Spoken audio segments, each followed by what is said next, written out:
السلام علیکم سکھر، کیسے ہیں آپ لوگ؟ سب سے پہلے تو میں بتانا چاہتا ہوں کہ میں بہت امپریس ہوں اس کیمپس کو دیکھ کے. اور پنجاب میں رہتے ہیں، لاہور میں. پہلے میں 28 سال کراچی میں رہا ہوں. تو ہمارے دماغوں میں ایک تصویر ہے کہ پتہ نہیں سکھر تو ایک کیسا ہوگا، پسماندہ سی جگہ ہوگی.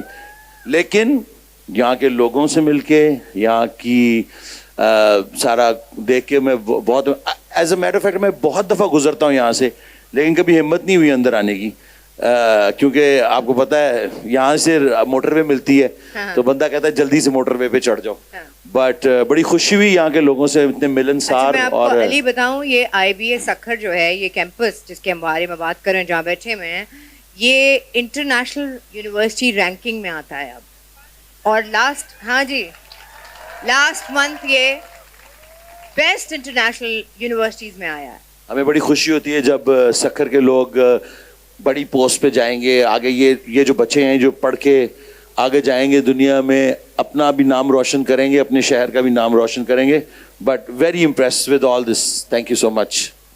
اچھا، سب سے پہلے تو مجھے یہ بتا دیں کہ یہ جو جنون ہے، یہ جنون کسی بھی چیز کا، کوئی بھی لائف میں میوزک تو آپ کا پیشن ہے، لیکن اس کے علاوہ ہر وہ چیز، چاہے وہ آپ کی بائک ہو، آپ کا میوزک ہو، آپ کے فینز ہوں، اتنی یہ جو کریزینس ہے، یہ ابا سے لی ہے اماں سے لی ہے؟ اس کو تو بیچارے دونوں بڑے شریف لوگ تھے، لیکن مسئلہ یہ ہوا کہ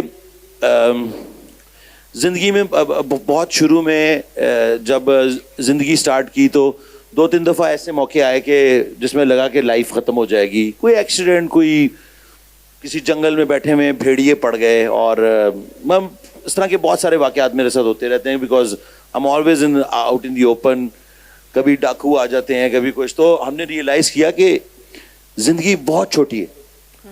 تو اس کو کہتے ہیں، کسی نے ایک سٹکر میں نے ایک فیس بک پہ دیکھا تھا، کیونکہ آج کل تو آپ کو پتہ ہے زندگی ساری زیادہ فیس بک پہ ہی چلتی ہے یا سوشل میڈیا سے. تو اس نے کہا لائف ازنٹ پرماننٹ، تو attack it with everything you have. اس کا مطلب ہے کہ آپ کچھ کرنا چاہتے ہیں تو کر دیں، کیونکہ شاید آپ کو چانس نہ ملے اگلا موقع. ہاں جی. تو میں اگلے مہینے یہ مارچ اپریل میں آئی ول بی 55 ایئرز اولڈ. تو جب میں نے میوزک سٹارٹ کیا تھا تو میں 18 سال کا تھا. تو یہ 35 سال کیسے گزر گئے سمجھ نہیں آئی.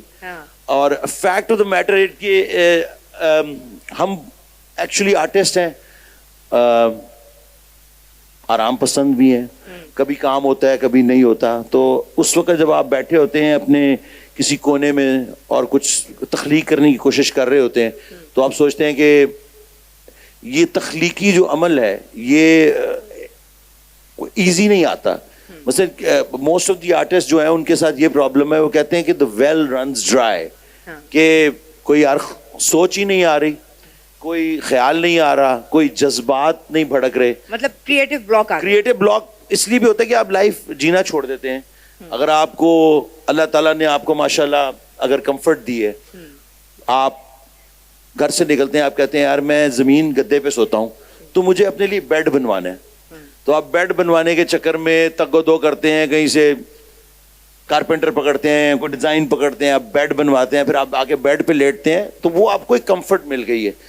لیکن میری لائف کا تجزیہ یہ ہے کہ جو کمفرٹ ہے، جب آپ کو کمفرٹ مل جاتی ہے تو پھر آپ کا جو ڈی جنریشن کا پیریڈ ہے وہ سٹارٹ ہو جاتا ہے. obviously because you think you've achieved everything that you wanted to، تو اس کے آگے کچھ نہیں ہے. تو پھر جو کمفرٹ انسان کو ہر وقت اپنے آپ کو جگانا پڑتا ہے کہ اس کمفرٹ لیول میں سے باہر نکلو. اپنے آپ کو کمفرٹ لیول سے باہر نکالنے سے ہی انسان دوبارہ جینا شروع کرتا ہے. تو لیکن یہ جو انگزائٹی پرسنالٹی کا حصہ بن گئی ہے، یا آپ اس کے ساتھ you comfortable with? It's not anxiety, I wouldn't call it anxiety. میں اس کو کہتا ہوں کہ جب دماغ میں سوچیں کم ہونی شروع ہو جائیں اور آپ فیل کریں کہ آپ کے دماغ میں کچھ نہیں چل رہا، تو اس کی کیا وجہ ہے کہ آپ کے ساتھ زندگی ہیپن نہیں ہو رہی، کوئی آپ کو تکلیف نہیں دے رہا، یا آپ کے آگے کوئی اسٹرگل نہیں ہے، کوئی آپ نے بجلی کا بل جو 2.5 لاکھ روپے کا آیا ہے وہ دینے کے لیے بینک جانا ہے. میں سنا کہ بہت سارے لوگ، عام لوگوں کے لیے تو یہی پرابلمز ہے نا. کھانا کہاں سے لانا ہے، آپ نے کھانا کیسے کھائیں گے آج، روٹیاں کون پکائے گا. یہ ان چیزوں سے جب آپ آگے نکل جاتے ہیں تو پھر آپ کو کوئی اسٹرگل تو انسان کے جو یعنی کہ زندہ رہنے کا. اگر میں آپ کو اس کی ایک سمپل مثال دیتا ہوں کہ میں نے 50 سال کی عمر میں گٹار کو سیکھنا شروع کر دیا. پہلے میں بجاتا تھا گٹار لیکن میں نے کبھی سیکھا نہیں تھا. تو انہوں نے کہا بھائی, میں جس کلاس میں بیٹھا ہوا تھا 13 سال کے بچوں کے ساتھ, تو وہ بچے مجھے کہہ رہے ہیں کہ انکل آپ سکھانے آئے ہیں. تو میں نے کہا نہیں بیٹا میں تو سیکھنے آیا ہوں. تو انہوں نے کہا uncle you 50 years old, why are you learning؟ تو میں نے کہا تھا کیونکہ مجھے لگ رہا ہے کہ مجھے کچھ بھی نہیں آتا. تو اچھا اس وقت سے لے کے اب تک جو 5 سال گزرے ہیں اس میں مجھے لگا کہ میں نے اپنے آپ کو چیلنج کیا کہ میں کچھ جس چیز مجھے نہیں سمجھ آتی, میوزیکل لینگویج میتھمیٹکس ہے تو اس کو میں سمجھوں گا. اس سے کیا ہوا کہ میرا دماغ پھر سے ایکٹیویٹ ہونا شروع ہو گیا. اٹس اے سائنٹیفک فیکٹ کہ اگر آپ کو 50 کے بعد اپنے آپ کو کوئی نہ کوئی نیا چیز چیلنج دینا ہے, کوئی ایسی چیز سکھانی ہے جس سے آپ کا برین چیلنج ہو, آپ کے نیورونز. جی آپ ڈاکٹر ہیں, آپ اس بات کو سمجھتی ہیں کہ یہ اٹس اے میڈیکل ریالٹی. تو کچھ وہ چیزیں دماغ میں چلی گئیں, اس لیے نئی چیزیں. اور دوسری بات یہ بھی ہے کہ جب آپ جوان ہوتے ہیں تو آپ الٹی سیدھی حرکتیں بہت کرتے ہیں, عیاشی کی زندگی گزارتے ہیں, یہ کرتے ہیں وہ کرتے ہیں. بعد میں وہ چیزیں آپ کو اٹریکٹ نہیں کرتی. Then you have to find new things. تو وہ نئی چیزیں ڈھونڈنے کے لیے ظاہری بات ہے آپ کو اپنی باڈی کو بھی ٹرین کرنا ہے اور اپنے دماغ کو بھی ٹرین کرنا ہے. تو اس سے یہ ہے کہ پھر دماغ اور جسم دوبارہ چلنے شروع ہوتے ہیں. ان ادر ورڈز ہم یہ کہہ سکتے ہیں کہ اپنے آپ کو تھوڑا سا تکلیف میں رکھنا زیادہ بہتر. جی کمفرٹ لیول جو ہے نا وہ مجھے لگتا ہے کہ آرٹسٹ کی موت ہے. بہت سارے ایسے لوگ دیکھے ہیں, آرٹسٹ بھی کسی بھی انسان کے لیے جو جس کو خوشی مل گئی یا جو اس کو چاہیے تھا وہ مل گیا, بس اس سے آگے کیا ہے.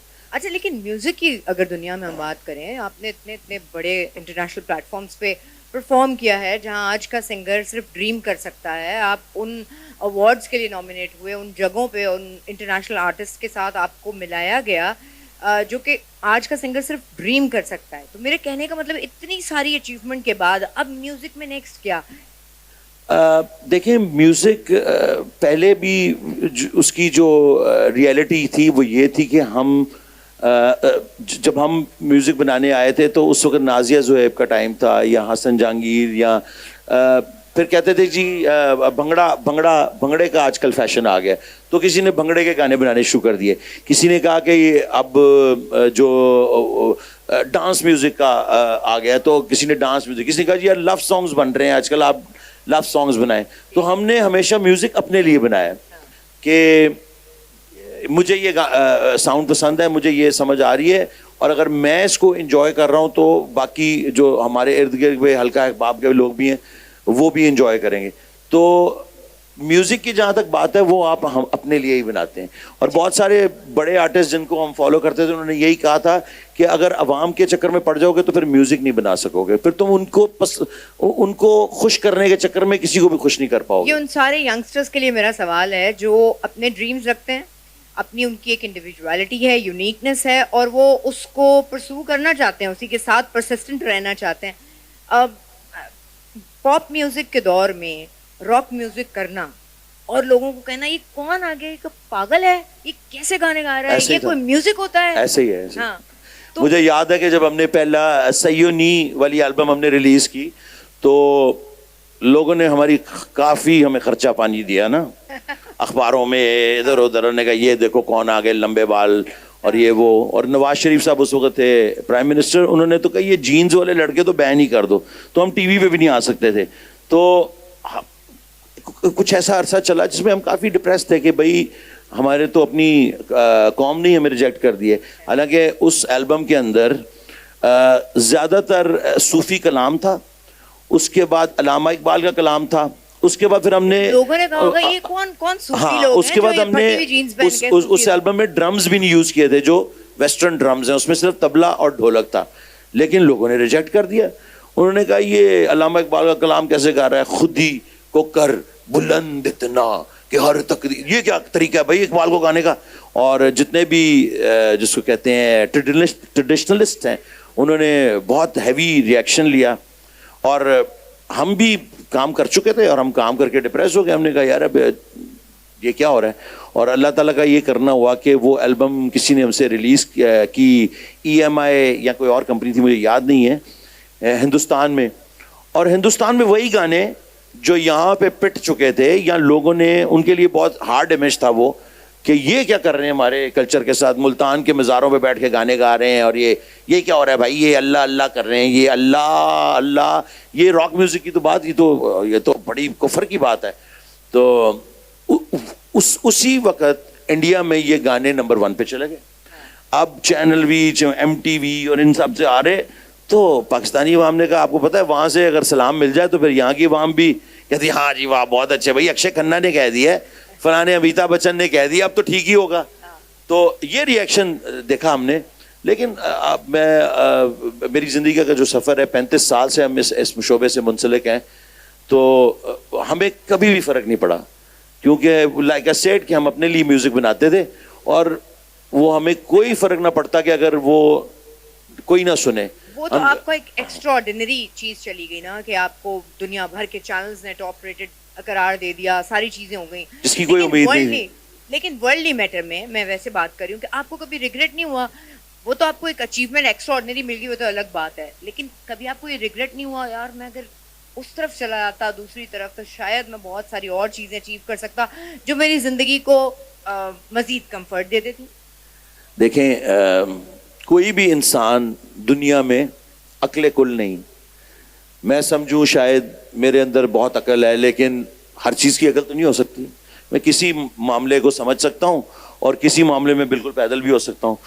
تو کسی ایک اچھے ہمارے دنیا کے میوزیشین ہیں, انہوں نے بڑی اچھی ایک بات کہی. انہوں نے کہا کہ خوبیاں اور خامیاں تو سب کے اندر ہیں, تو اگر آپ کے اندر ایک اسٹرانگ پوائنٹ ہے تو بجائے کہ اپنی خامیوں کو آپ پورا کرنے میں لگ جائیں, جو ایک ٹو بگن وتھ جو آرٹسٹ ہوتا ہے, کوئی نارمل بندہ آرٹسٹ نہیں بن سکتا. اس کی وجہ یہ ہے کہ آرٹسٹ کے اندر کوئی نہ کوئی خلا ضرور ہے, اور اگر جو بندہ اپنے اندر کمپلیٹ ہے, پڑھا لکھا ہے, یا اس کے گھر سب کچھ ٹھیک ہے, تو وہ کبھی آرٹسٹ نہیں بن سکتا, کیونکہ اس کے پاس تو سارا کچھ ہے.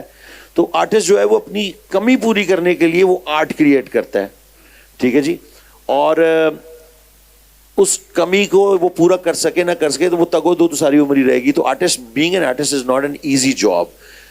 اور most artist, painter, writer, actors, یہ انسیکیور کریچرز ہوتے ہیں.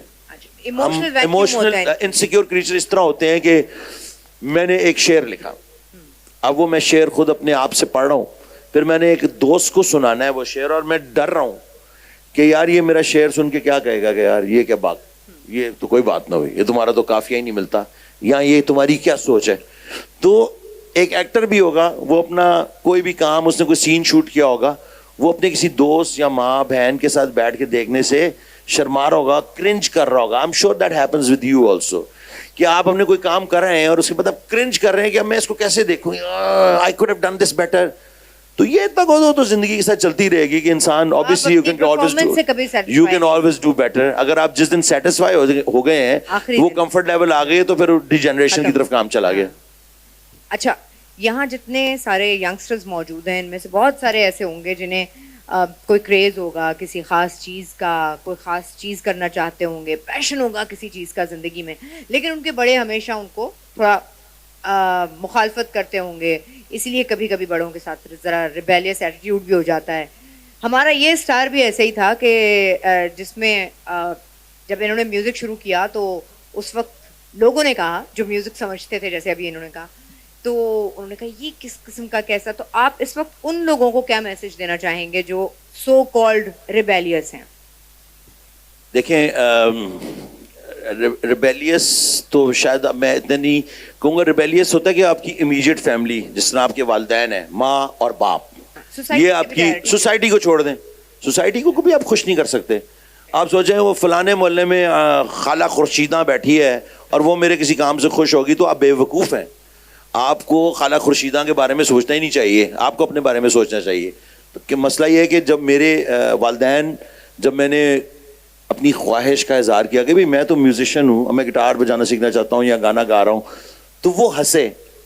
یہ کیونکہ میں 17 سال کا تھا, 18 سال کا تھا, 17.5 18 سال کا تھا, تو انہوں نے کہا اچھا کیا کرو گے پھر. میں نے کہا ٹینس کا ریکٹ لے کے بستر پہ چڑھ گیا اور وہاں پہ گانا گانے کی ایکٹنگ کرنے لگا. تو بڑا ہنسے مسکرائے, ماشاء اللہ ماشاء اللہ.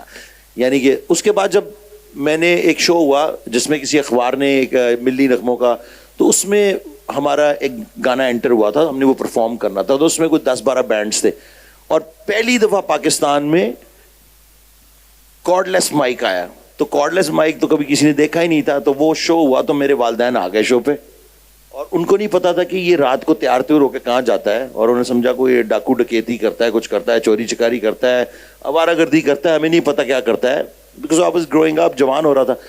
تو وہ جب شو پہ آئے تو میں نے یہ کارڈ لیس مائکروفون لیا اور دوڑ کے کراؤڈ میں چڑھ گیا اوپر, اور جا کے اپنے والدین کی ایک چمی لے لی. تو وہ تو پریشان ہی ہو گئے کہ یہ کون لڑکا ہے, یہ اسٹیج پہ گانے گا رہا ہے, ہمیں تو لگتا ہے کہ یہ کوئی آوارہ گردی کر رہا ہے. تو انہوں نے اس بات کا بڑا اچھا ان کو لگا, انہوں نے کہا کہ شکر ہے کہ بھائی کسی جرائم پیشہ لوگوں کے ساتھ اٹھ بیٹھ نہیں رہا, میوزک میں لگ گیا. تو یہ ہوتی ہے پہلی سپورٹ, کیونکہ وہ والدین تھے. اگر وہ جنہوں نے آپ کو پیدا کیا ہے وہ آپ کو ایکسیپٹ کر رہے ہیں of what you want to become اور وٹ یو بیکم, تو پھر سب ٹھیک ہے, پھر آپ دنیا کے ساتھ لڑ سکتے ہیں. اچھا علی, بہت کم یہ کیسز دیکھے ہم نے کہ اگر آپ اپنے بینڈ سے الگ ہو جائیں تو ایز سولو پرفارمر آپ اپنی جگہ نہیں بنا سکتے. آپ نے اس چیز کو بھی غلط ثابت کیا.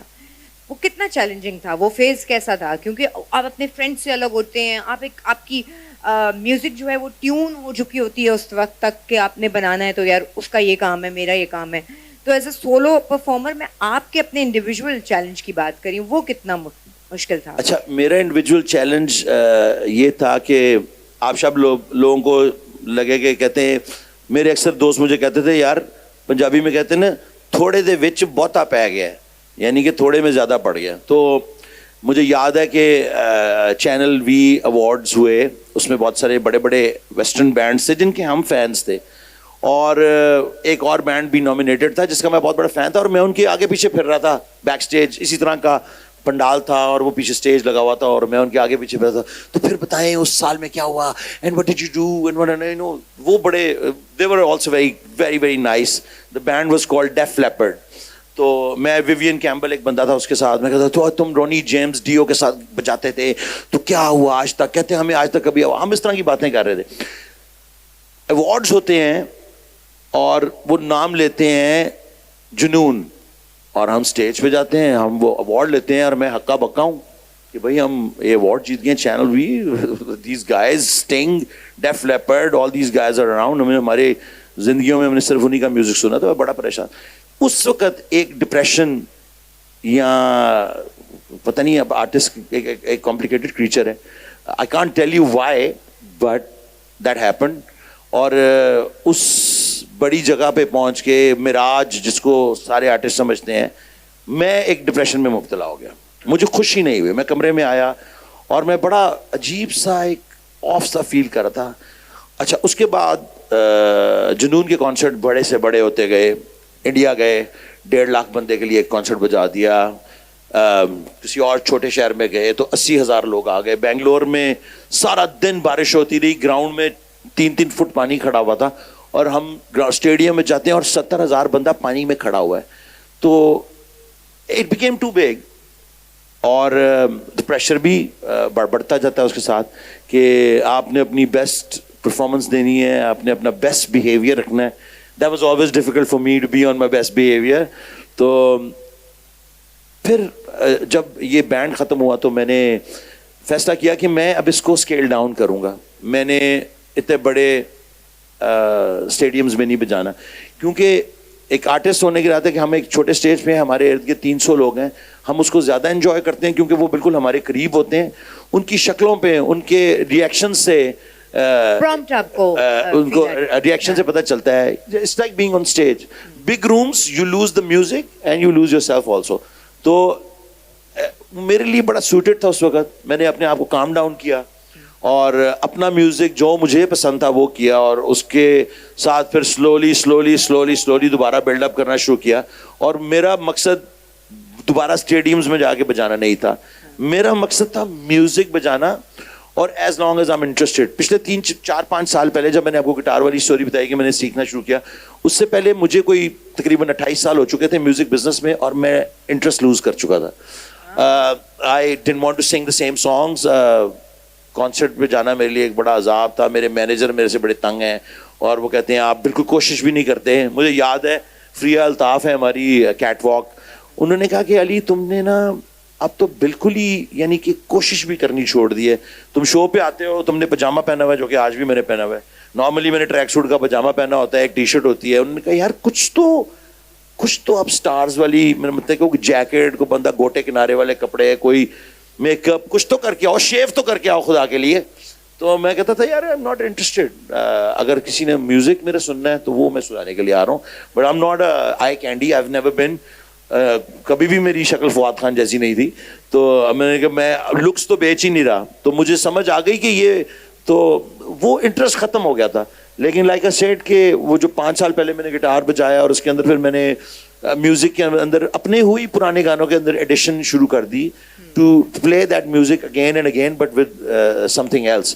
تو اب آہستہ آہستہ پھر انٹرسٹ واپس آ گیا, اور اب البمز بھی بنا رہے ہیں, اور میوزک ویڈیوز بھی بنا رہے ہیں, دوبارہ سارا کچھ کر رہے ہیں. لیکن وہ اپنی پیس پہ ہمارا چلتا رہتا ہے, بیکاز ابھی میں نے 6 گانے ریکارڈ کیے ہیں, اور اب ہم سوچ رہے ہیں کہ ابھی جو نئی دنیا ہے, کیونکہ since we bin in the business 1988 سے لے کے اب تک تقریباً 7 دفعہ میوزک بزنس چینج ہوا ہے. پہلے کیسٹس ہوتی تھیں, کیسٹ سے سی ڈیز پہ آ گئے, سی ڈی سے ایم پی 5 پہ آ گئے, ایم پی 5 سے یہ او ٹی ٹی جو آپ کے آئی ٹیونز اور ان پہ آ گئے. تو اب ہر چینل پہ میوزک بیچنا, اس کو پروموٹ کرنا ایک چیلنج ہے. ہر دفعہ جب یہ ٹیکنالوجی چینج ہوئی ہے, یعنی کہ like I said I been around for 35 years, تو یہ ٹیکنالوجی 6-7 دفعہ چینج ہو چکی ہے. اور اس کے ساتھ ہمارے جیسے جس کو کمپیوٹر نہیں چلانا آتا. اچھا, وہی پوچھنا چاہ رہی ہوں کہ ٹیکنالوجی کے چینج ہونے سے میوزک ایوالو ہوا ہے, تو وہ میوزیشین کے لیے کتنا مشکل ہوا؟ میوزک ایوالو نہیں ہوا, میوزک جو ہے وہ میکنائزڈ ہو گیا ہے, ان دا سینس کہ یہ ایک مشین کا حصہ ہے. یہ ایک مشین کا حصہ ہے. جو میوزک ویسٹ میں بھی آپ سن رہے ہیں, اگر آپ کبھی کوئی ویسٹرن ریڈیو لگائیں تو سارے گانے ایک ہی ساؤنڈ کے ہیں, کیونکہ وہ ایک ہی ڈیسک پہ بیٹھا ہوا کمپیوٹر کلرک ہے جو میوزیشین ہے, لیکن وہ کلرک کی نوکری کر رہا ہے. وہ ایک ٹیون بناتا ہے, وہ اپنے پروڈیوسر کے پاس لے کے جاتا ہے, وہ کہتا ہے کہ سر یہ میں نے ٹیون بنائی ہے. وہ کہتا ہے یار یہ میں گانا نا 4 سنگر سے گواؤں گا, وہ بیونسے بھی ہو سکتی ہے, وہ شکیرا بھی ہو سکتی ہے, وہ دونوں تینوں سے گوا دے گا. کمپنی ڈیسائیڈ کرے گی کہ ہم نے اس کا گانا ریلیز کرنا ہے. تو it's basically coming out of a machine. جو اصل میوزک ہے, جو کہ میرے جیسے انڈیویجولز گھروں میں بیٹھ کے کاٹیج انڈسٹری, اپنا کمپیوٹر لگایا ہوا ہے, مائک جوڑا ہوا ہے, اور اس کے ساتھ باتھ روموں میں ووکلز ریکارڈ کیے ہیں ہم نے ساری عمر, تو ہمارے لیے وہ ایک کاٹیج انڈسٹری ہے. اس کو پکڑ یار وہ اچھا گٹار پلیئر ہے, اس کو پکڑو وہ ڈرمر ہے. یہ 3-4 بندے ہم نے اکٹھے کی, اپنی کاوش کی, ایک ریکارڈ کر کے لے کے آیا, اور لوگوں کو پسند آیا. جبکہ بڑے ریکارڈ لیبلز جو ہیں وہ ایک مشین کی طرح میوزک بنا رہے ہیں. تو ایوالو نہیں ہوا میرے خیال سے. جو چانسز ہیں نا اچھے میوزیشنز کے لیے, جو کہ فنکار ہے, وہ کم سے کم ہوتے جا رہے ہیں. اس کے لیے مشکل ہو جی, اب بہت کم ہو گئے ہیں چانسز. بیکاز اگر آپ مشہور ہونا تو یہ نا کہ ایک ٹک ٹاکر ہے, اس نے کوئی رکشے سے لٹک ایک ویڈیو بنائی ہے, اس کی 1 ملین ویو ہو گئے, تو وہ کہتے ہیں یار یہ کس ٹائپ کی مشہوری ہے, ہمیں تو نہیں سمجھ آتی کہ یہ سیلیبریٹی ہے بندہ جی 20 کروڑ روپے کما رہا ہے. تو یہ سوچ کے ہی ہمارا دماغ ہے یار یہ کیسے 20 کروڑ روپے کما سکتا ہے, ٹک ٹاک کیا چیز ہے, اس سے کیسے ہو سکتا ہے. یعنی کہ ہم واقعی ریلیکس ہیں, اور we can't bring ourself to do that. یعنی کہ ہم نے کوشش بھی کی ہے کہ بھائی میں ٹک ٹاک پہ کچھ کروں, تو وہ سمجھ نہیں آئی, نہ ہمیں زیب دیتا ہے اس عمر میں آگے. اور اتنے ایکسپیرینس کے ساتھ. اچھا, اس سے پہلے کہ آڈینس جو چاہتی ہے میں وہ آپ تک کہوں, اور مجھے بھی کہا گیا کہ آپ سے کہوں کہ جی ریکویسٹ کروں کہ آپ کچھ گنگنا دیں, کچھ پرفارم کر دیں. لیکن میں ایک چیز ضرور پوچھنا چاہتی ہوں, اس سارے سفر کے ساتھ یہ جو بائک کا سفر شروع ہوا ہے, یہ کیا شے ہے یار؟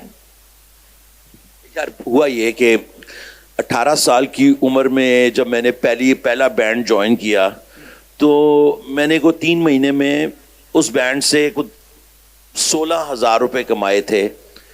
تو وہ اس میں سے مجھے یاد ہے کہ میں نے 13,000 روپے کی ایک موٹر سائیکل لی تھی.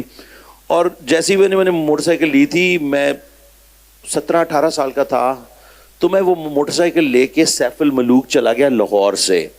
یعنی کہ انہرڈ چیز ہے اس وقت کہ کوئی بھی ایسی حرکت نہیں کرتا تھا, لیکن ہمیں کیونکہ موٹر سائیکل چلانے کا اتنا شوق تھا, بچپن تھا, سائیکلوں سے موٹر سائیکلوں پہ آئے تھے, تو میں چلا گیا سیف الملوک. وہاں پہ ٹائر پھٹے, بائک کی کوئل جل گئی, یہ ہوا وہ ہوا, جیب میں پیسے کوئی نہیں ہے, پٹرول ڈلوانے کے پیسے نہیں ہیں, رکنے کی جگہ رکنے کے پیسے نہیں ہیں. لیکن وہ لائک اے سیٹ کہ میں اپنے کمفرٹ زون سے باہر تھا, تو میں نے زندہ فیل کیا. پھر میں واپس آیا اینڈ دین لائف ہیپنڈ. کھانے کمانے کے لالے پڑ گئے, تو ادھر بھاگو ادھر بھاگ, آسٹریلیا چلا گیا, ادھر چلا گیا, کراچی موو کر گیا, کبھی کہیں رہ رہا ہوں, کبھی کسی کمرے, کبھی کسی کے صوفے پہ سو رہا ہوں.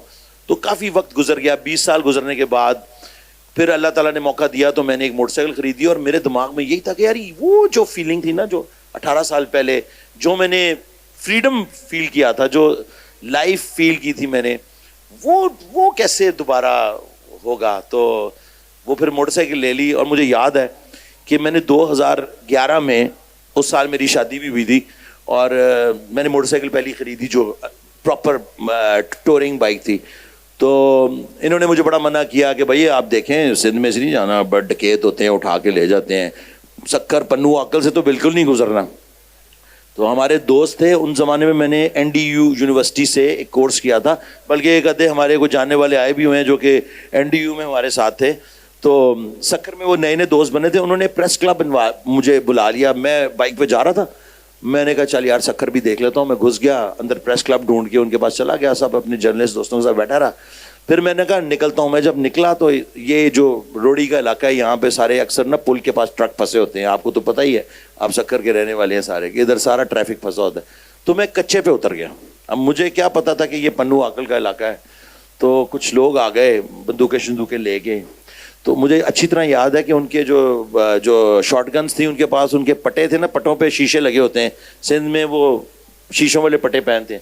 تو وہ چمک مجھے نظر آئی, تو انہوں نے روکو روکو روکو, میں نے بھگا دی موٹر سائیکل. تو یہ پہلی دفعہ میں کر رہا ہوں, پہلی دفعہ میں کسی شہر سے, کراچی سے لاہور موٹر سائیکل پہ جا رہا ہوں, اور یہ میرے ساتھ ہو جاتا ہے.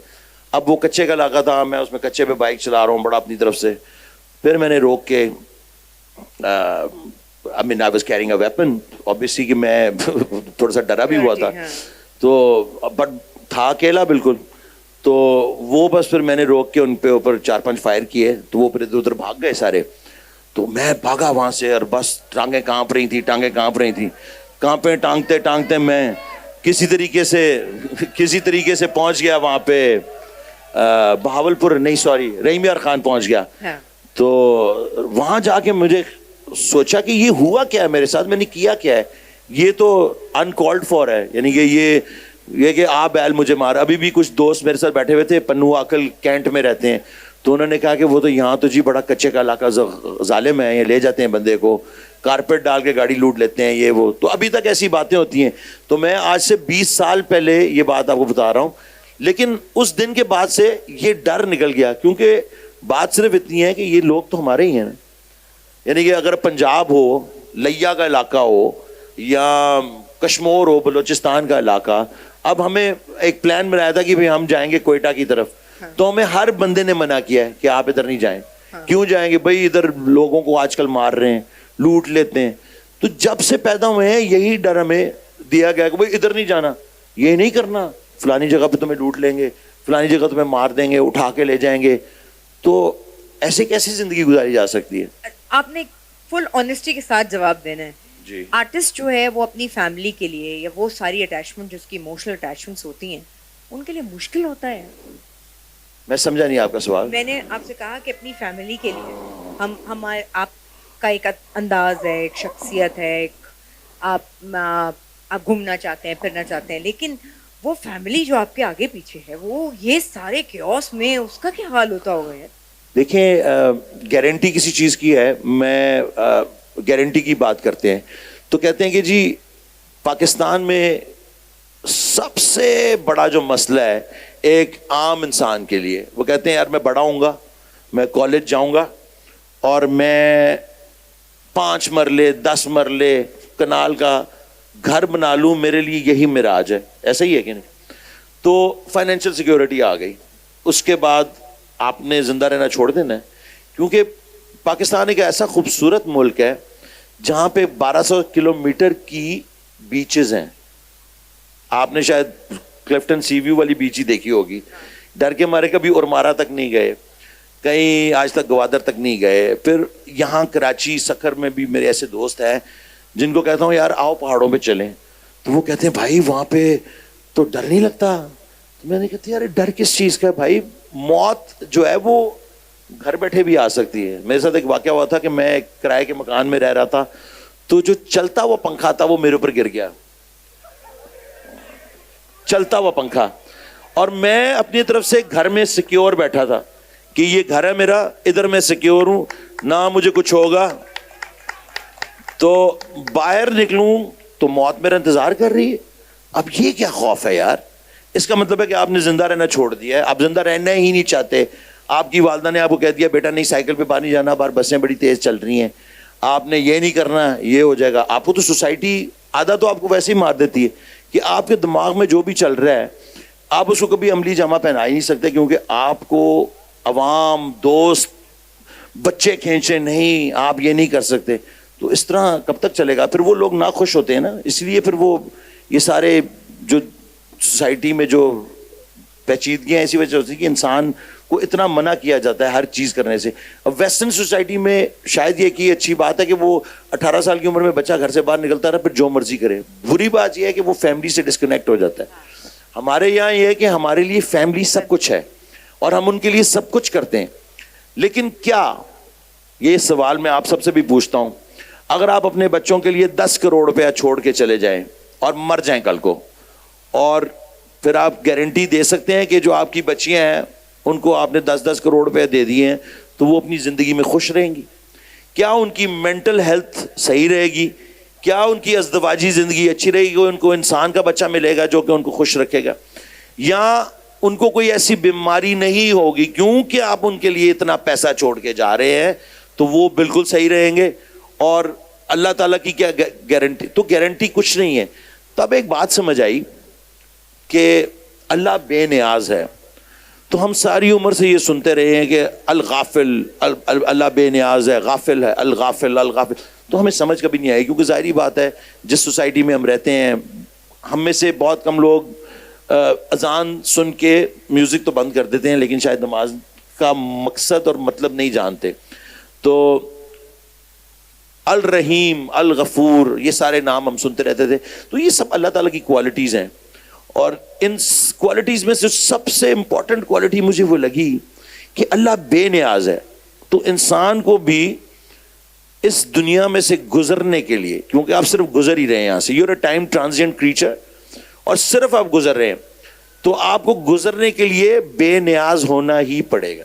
کیونکہ اگر آپ ہر چیز کو کنٹرول کرنے کی کوشش کریں گے, یار یہ لائٹ ٹھیک نہیں ہے, اس کو سیدھا کرو, اس کو اوپر کرو, لائٹ تیز کرو, لائٹ کم کرو, آواز نہیں آ رہی, یہ تم سیدھے ہو کے نہیں بیٹھے ہوئے, سیدھے ہو کے بیٹھو, میں کیسے کنٹرول کر سکتا ہوں دوست؟ تو جب آپ بے نیاز ہو جائیں گے ان سب چیزوں سے تو تب زندگی ہیپن ہوتی ہے. تھینک یو ویری مچ علی, کیا بات کہی ہے, زبردست, کہ آپ کو بے نیاز ہونا پڑے گا اپنی زندگی میں. آڈینس آپ چاہتے ہیں, مجھے نہیں پتا کہ علی چاہتے ہیں یا نہیں, لیکن آپ چاہتے ہیں کہ علی کو سنیں آپ؟ بالکل بھی نہیں. گانا تو میں بالکل نہیں گاؤں گا, کیونکہ ابھی ٹاک کے لیے آپ نے بلایا, گانے کے لیے مجھے شام کو بلایا ہوا ہے, اس کے لیے کافی پیسے بھی ملے ہیں. ابھی آپ تو انشاءاللہ شام کو یہی آئی بی ایم میں ہی آپ کا بہت بڑا کانسرٹ ہے, آپ ضرور آئیے, وہاں پہ پورا ہوگا. اچھا, اس سے پہلے آپ بھی ایک ڈانس کر کے دکھائیں مجھے, ہو جائے میاں آپ کا ڈانس, بڑے عرصے سے نہیں دیکھا. یہ دیکھو گل نہیں. علی, آخر میں جاتے جاتے کوئی ایسا میسج جو ینگسٹر خاص طور پر آئی بی اے کیمپس کے لیے؟ دیکھیں جی, ایجوکیشن اتنا اچھا آپ کو فیسلٹی جس نے بھی کی ہے, ایجوکیشن جو ہے وہ وزڈم نہیں لاتی. آپ کو انفارمیشن یہاں پہ ساری دے دیں گے کہ آپ نے کیا پڑھنا ہے, بزنس کو کیسے سمجھانا ہے, اس کو کیسے کرنا ہے, اس کو کیسے کرنا ہے, یہ سب سمجھ آ جائے گی. لیکن وزڈم صرف تعلیم سے نہیں آتا, وہ ایکسپیرینس سے بھی آتا ہے, اور انسان کو زندہ رہنے سے آتا ہے. تو زندہ رہیں, اور سب سے بڑی بات ہے کہ be yourself, Because that's the hardest thing to be in this world. کوئی بھی آپ کو آپ نہیں رہنے دے گا. آپ کہے گا تو شکور چچا کی طرح بن جا. انہوں نے دیکھ کسٹم میں نوکری کی تھی اور بالکل سیٹ ہو گئے ہیں. اب ان کے پاس 3 گاڑیاں ہیں, ڈیفینس میں 2 کوٹھیاں بھی بنا لی ہیں. اس کو چھوڑ دیں, اپنا آپ بنے. آپ کے یہاں ہیں وہ, آپ کچھ بھی ہو سکتے ہیں. آپ چاہے اینڈ پہ مالی بن جائیں, مجھ سے کوئی فرق نہیں پڑتا. لیکن جو آپ کے اندر سمندر ہے وہ صرف آپ ہی جانتے ہیں. بی یور سیلف, اور اللہ بے نیاز ہے. بہت پیاری بات. آپ زندگی میں کتنی ہی کوشش کر لیں کچھ اور بننے کی, جو آپ نہیں ہیں وہ نہیں بن سکتے. تھینک یو سو مچ. آپ سب کا بہت بہت تھینک یو سو مچ. بہت بہت شکریہ. سکھر زندہ باد.